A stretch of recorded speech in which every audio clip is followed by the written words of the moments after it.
Dear brothers and sisters, today title is No Heaven for Unforgiving Spirit. I am going to tell you a small story. Once a mother had gone to visit her younger son, Kribakaran, in his place of work. Kribakaran and his wife welcomed that mother. When the grandchildren, who were not seen the grandma for more than 10 years, ran over to her more lovingly and hugged and embraced. While everyone was sitting on the dining table, the mother said that Kribakaran, your brother was very, very sick. He is going to an operation very soon.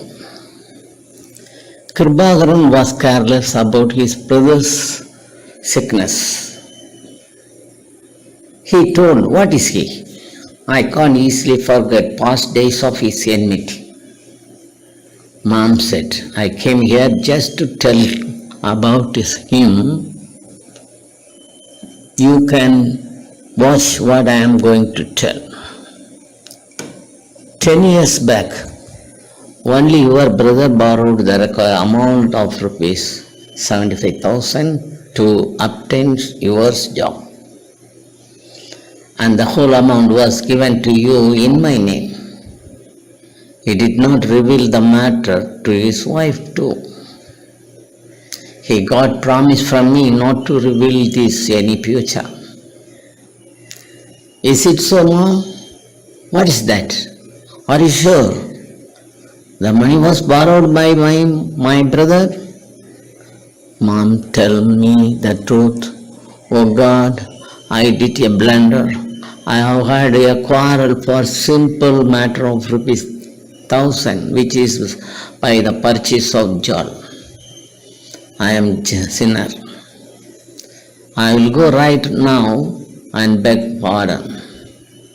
Mother, tomorrow I will go to our town and I want to see him in his hospital. Let me go and get excuse from him." I think this story is similar to what Jesus told to Peter in Matthew chapter 18 in verse 21. In all our life, we think asking for forgiveness is an act of humility, and yet perhaps as challenging as asking forgiveness. However, forgiveness in short sets things right again. Let us read Bible, Matthew chapter 18. There we find Peter ask about the limits of granting of forgiveness. But Jesus, as he often does, possesses a radical suggestion. Not 7, but 77 times that we have to forgive. In this particular parable, Jesus tells of a king who settled debts with the servants. One of the servants carries a massive financial obligation to his king, a debt too great ever to be repaid. And so the king decrees orders that the nameless debtor and his family ought to be sold in order to pay the debt. The debtor begs for more time and more patience. But that servant receives something unexpected benefit instead of a whole remission of his debts. We never learn of the source of the king's pity. The now liberated servant lives with a whole new life available to him. Very soon, liberated servant encounters one of his fellow servants. He demands that a relatively smaller debt be fulfilled immediately. He grabbed him, began to choke him. He demanded that the whole amount right now. In the light of The king's gracious treatment, the contact of this servant toward his fellow servant was particularly objectionable.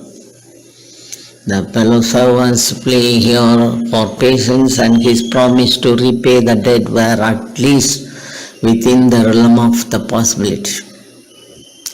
In the parables of Jesus, a king often stands for God. But if the king in this parable stands for God, the parable raises some questions about God's forgiveness, as will be seen below. 10,000 was the largest number in the first century. 10,000 denarii or 1 talent would be the equivalent rupees of $4 lakhs in today's economy. The servant who brought only 100 denarii is equivalent to only $4,000. The hearer cannot help but respond in anger to the unreasonable conduct of the first servant. The king revokes his forgiveness and condemns a person to eternal torture. If we as Christians are expected to forgive 77 times, perhaps as we are not doing so. If you do not forgive men their sins, your Father will not forgive your sins. Matthew chapter 6, 14 to 15. In this Sermon on the Mount, Jesus expected his disciples to be perfect, as your heavenly Father is perfect, in Matthew chapter 5, verse 48. The perfection demanded here is that of love, not only to one's neighbor, but also to one's enemies. After all, God causes His sun to rise on the evil and the good. He sends rain on the righteous and the unrighteous in Matthew chapter number 5, verse 45. Thank you.